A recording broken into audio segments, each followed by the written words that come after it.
शहर के चांदनी चौक स्थित अंबेडकर प्रतिमा के समीप डॉक्टर बी.आर. अंबेडकर न्यास परिषद के तत्वावधान में स्वर्गीय फातिमा शेख की जयंती धूमधाम से मनाई गई। इस अवसर पर जयंती कार्यक्रम में सभी दल के नेता एवं सामाजिक कार्यकर्ता मौजूद रहे एवं तैल चित्र पर लोगों ने जयंती समारोह में उपस्थित सभी वक्ताओं ने भारत की प्रथम मुस्लिम महिला शिक्षिका स्वर्गीय फातिमा शेख के जीवन संघर्ष के बारे में अपने अपने शब्दों में प्रकाश डाला। इस मौके पे बसपा नगर अध्यक्ष अलाउद्दीन शाह, भाजपा पूर्व विधायक निरंजन राम, पूर्व जिला परिषद सदस्य खुर्शीद अकरम असलम, माशूक खान, विधुमता देवी सहित कई राजनीतिक एवं सामाजिक कार्यकर्ता के साथ साथ सैकड़ों लोग मौजूद रहे।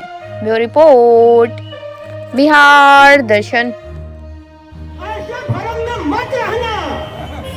भारत के जर्रे जर्रे में तुम्हारा भी हक है। कोई बुला कर देगा, ऐसे भरम में मत रहना, ऐसे भरम में मत रहना। किसी आवाज के साथ हमारे पूर्व विधायक मंच और निरंजन राम जी हमारे बीच पधारे हुए हैं। हम चाहेंगे कि आप सब लेकिन मैं कहता हूं उस विद्यालय में जाने से पहले 4 विद्यालय पार करके वो बच्चा स्कूल में जाता है। वो कौन सा ऐसा विद्यालय है? तो पहला विद्यालय होता है माँ का पेट। अगर हवाला दिया जाए कि माँ का पेट कैसे माना जाए तो हमारे यहाँ बड़े पीर साहब का जिक्र आता है। बड़े पीर साहब माँ के पेट में ही 14 पारे का हिफ्ज कर लिए।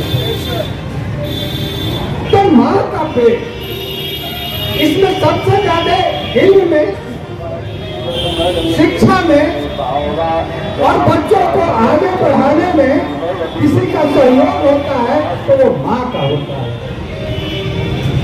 तो जब बच्चा गर्भ में आता है तो अपनी माँ की आवाज को सुनता है और उसकी माँ की आवाज जिस टाइप में बोलती है उस बच्चे को पेट में ही ग्रहण करने लगता है। तो उस विद्यालय को भी हम सबसे पहले पार करते हैं और जब बच्चा पैदा होता है तो माँ के गोद में आता है और जब गोद में आता है तो बच्चा हंसता है, रोता है, खिलखिलाता है, मुस्कुराता है। माँ उसे संभालती है और जो भाषा बोलती है उस भाषा को वो सुनता है। बहुत से लोग नहीं समझ पाते हैं। आप जिस मुल्क में जाइएगा, हमारे यहाँ हिंदी चलता है और किसी के यहाँ अंग्रेजी चलता है, किसी के यहाँ अरबी चलता है। ये बच्चा सुनता है, उसके सुनने के आधार पर भाषा को कैच करता है और धीरे धीरे बड़ा होता है तो वो शिक्षा विद्यालय की तरफ अग्रसर होने जाता है। तो 2 आपने विद्यालय आगे बढ़ाया। दूसरा विद्यालय हर और आंगन होता है। आपके घरों में जो माहौल होगा, जो हमारी बेटी बहनें होंगी, जिस टाइप की भाषा बोलती होगी उस भाषा को भी वो सीखता है। और चौथा गली मोहल्ला होता है। अक्सर हमारे यहाँ गली मोहल्ले में ऐसी भाषाएं बोली जाती है जिस बच्चे को नहीं सुनना चाहिए वह भी सुनता है। तब जाके उसके घर के लोग विद्यालय में ले जाते हैं और पठन पाठ की तरफ उसकी ध्यान जो है गुरु जी आकर्षित करते हैं। महापुरुषों ने किया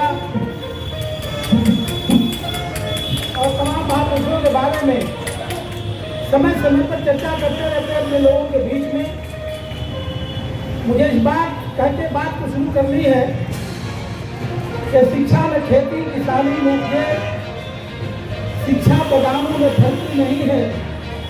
शिक्षा के ना कोई पर्वत नदी है, शिक्षा जमीन से निकलती नहीं है। शिक्षा उसी का जो निष्ठा देता है, शिक्षा किसी की विरासत नहीं है। और जैसा आपने तमाम महापुरुषों के बारे में पढ़ा होगा और कई कार्यक्रमों की चर्चाएं होती रहती है कि इस देश के 70% आबादी को पढ़ने की मनाही विद्यालय में जाने की मनाही और जिनके कंधों पर शिक्षा देने की जिम्मेवारी थी, उन लोगों ने निश्चित रूप से बेईमानी किया।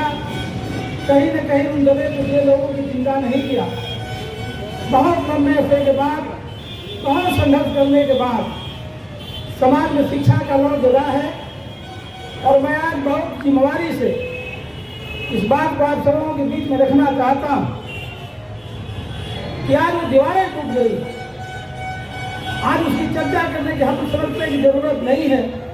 तो इसलिए जरूरत नहीं है कि चाहे जिसकी भी सरकारें रही हों, इस लोकतंत्र में भारत के संविधान ने सबको अधिकार जो दिया है शिक्षा का, वो सबके घरों तक पहुंचा है और पहुंच रहा है।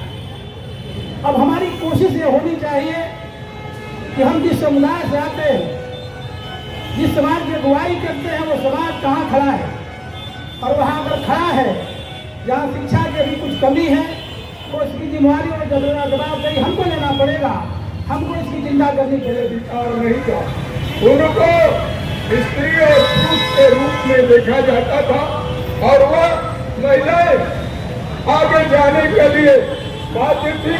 कभी घूंघट की जरूरत होती थी, कभी नकाब की जरूरत होती थी। इन सारी चीजों को लगा करके धर्म के अनुयायियों ने उनको पर्दे के अंदर रखा था और शिक्षा से बचाया, और कदम शिक्षा के मामले में कहा कि नहीं, शिक्षा और इस तरह से अगर माना जाए तो अल्लाह के रसूल सल्लल्लाहु अलैहि वसल्लम की चहेती बेटी का नाम भी फातिमा था, उन्हीं के नाम पर इनका भी नाम का मिसाल कायम की है, जो कि जात पात ऊंच नीच छोट बड़ का भेदभाव नहीं की और एकता का प्रतीक बनकर इस देश को, बच्चों, महिलाओं, समाज को आगे बढ़ाने का कार्य किया और सभी को शिक्षा देने का कार्य किया। दूसरे सभी लोग लेते हैं आज शिक्षा के तौर पर, तो वो सिर्फ ये तीनों मूर्तियाँ ही हैं जो शिक्षा को आगे बढ़ाया, शिक्षा को जन्म दिया। जन्म तो हम लोग इंसान लेते हैं, लेकिन जब शिक्षा का ज्ञान इंसान के अंदर होता है तो वास्तविकता जन्म उसी वक्त होता है इंसान के अंदर। इंसान तो आदिवासी आदि मानव काल से भी जन्म लिया है, लेकिन उस समय ज्ञान नहीं था। इंसान उस समय आदि मानव काल से जन्म लिया, लेकिन आधा कच्चा पाकल भी मांस खा जाता था। लेकिन जैसे जैसे इंसान के अंदर ज्ञान हुआ, वैसे वैसे इंसान शिक्षा के तरफ आगे बढ़ते गया और अपने आप को बदलते गया। हर लोग धीरे धीरे आविष्कार किए, धीरे धीरे इस संसार का विकसित हुआ, विकास हुआ और सभी लोग अपना अपना मनोदशा मनोवैज्ञानिक बने, कुछ आविष्कार किए। जैसे जैसे धीरे धीरे आविष्कार हुआ, वैसे वैसे लोगों का विकास भी हुआ। शिक्षा का विकास कम था और ज्यादा हुआ। लोग लड़ाई लड़े, अंग्रेज भागे, देश आजाद हुआ। वैसे भी शिक्षा जब गुलामी के तौर पर थी तो शिक्षा का विकास नहीं था, उसकी लड़ाई लड़ी गई तो शिक्षा का भी आजादी मिला। शिक्षा भी हर बच्चे, हर महिलाओं को तक पहुंचाया गया। जो शिक्षा का महत्व नहीं था उसके घर में भी पहुंचाया गया, शिक्षा को आगे बढ़ाया गया। शिक्षा की जननी सावित्रीबाई फुले, ज्योतिबा फुले और फातिमा बीबी शेख, जो हम लोग की हिंदू मुस्लिम सिख ईसाई की बात होती है, हम सबका परिवार होता है, जो 4 बच्चे हैं संतान इस देश के, हिंदू मुस्लिम सिख ईसाई दोनों के आधार पर हमने बंटवारा कर दिया। इसी के ऊपर खास तौर से रोशनी डालनी चाहिए और डालना भी है। सच ये है कि ज्योतिबा फुले और उनकी पत्नी दोनों को जब मुकाम नहीं मिला, तो दोनों को मुकाम नहीं मिला, अपने घर के उनके बुजुर्गों ने भी उन्हें हटा दिया, उनके बाप ने भी उन्हें हटा दिया। तब उन्होंने समाज की संरक्षण में गई, समाज की तरफ बढ़ी और समाज में भी शेख उस्मान और शेख फातिमा ने इनको लबैक किया और कहा है ज्योतिबा फुले तुम घबराओ नहीं, तुम्हारे साथ मैं खड़ा हूँ, मैं खड़ा हूँ, मैं खड़ा हूँ। और दोनों ने, दो पति और पत्नी, और उधर भी पति और पत्नी, एक तरफ उस्मान और शेख फातिमा, तो दूसरे बात ज्योतिबा फुले और उनका पति, दोनों लोग एक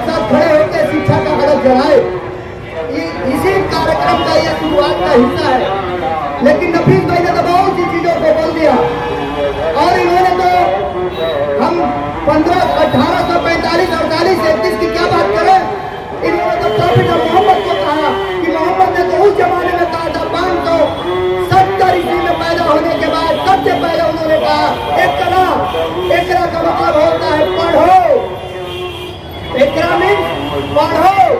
लेकिन सच ये है कि न प्रॉफिट को मोहम्मद को मानने वाले लोग आज प्रॉफिट और मोहम्मद के मानने की बात किए और न हिंदू धर्म के लोग बाबा भीमराव अम्बेडकर ने कहा था शिक्षित बनो, संगठित बनो और संघर्ष करो, ये भी हमने काम नहीं किया। आज जब तक हम शिक्षित नहीं बनेंगे, संगठित नहीं बनेंगे, संघर्ष नहीं करेंगे तो मुझे लगता है कि समाज में हमारी पहचान, हमारी सोच, हमारी सभ्यता आगे की तरफ नहीं बढ़ेगा। नगीना जी जिसकी हिफाजत हया करे, हया अम्बेडकर सुन लो, बाबा भीमराव अम्बेडकर को मैं सुना रहा हूँ, उनके चित्र में सुना रहा हूँ। फारूक बन के जिसकी हिफाजत हया करे वो सब क्या मुझे जिसे रोशन खुदा करे, जिसे रोशन खुदा करे। एक शेर और कहना चाहता हूँ कि काबे की कसम और काशी के कसम ये ताने बाने बदलेंगे, कुछ हम बदले कुछ आप बदले, तब जाके जमाने बदलेंगे, तब जाके जमाने बदलेंगे। जय हिंद, जय अम्बेडकर, जय शेख फातिमा, जय इस्लाम, जय ज्योति। बैठे हुए हैं दलित मुसलमान करो विचार, कब तक कहोगे अत्याचार। लेकिन सच है कि ये दलित और मुसलमान, मैं आपसे पूछना चाहता हूँ, नबी भाई ने कहा और असलम भाई ने हमसे कहा क्या बैठे हुए अभी कुछ वजन देंगे, लेकिन क्या